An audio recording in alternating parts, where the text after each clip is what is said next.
about so-called black-on-black violence, or when we talk about the miseducation of our children, or many of the other problems that we talk so much about, you must come to recognize that to a very great extent, these problems flow from our powerlessness as people.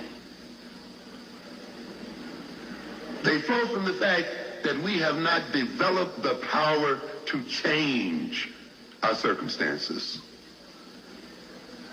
and that we will not change our circumstances until we develop real power. There's no other way around it.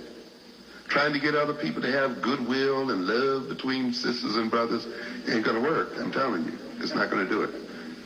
You gotta have power to even get them to believe that. Powerful people don't pay much attention to the sermons of the powerless.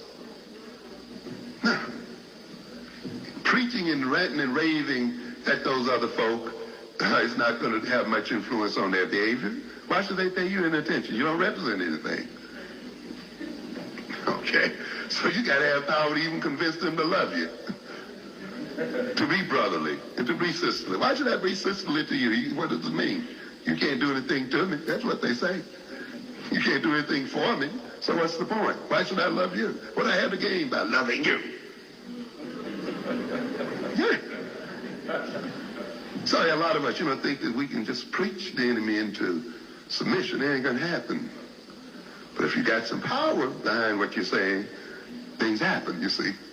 People listen to powerful people, don't they?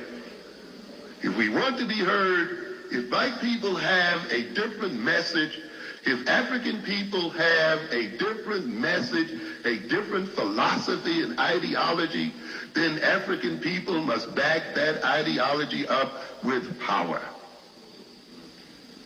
But as long as you don't have any power, your message can be as beautiful and as wonderful as you want it to be. Nobody's going to hear you. Nobody's going to pay you any mind.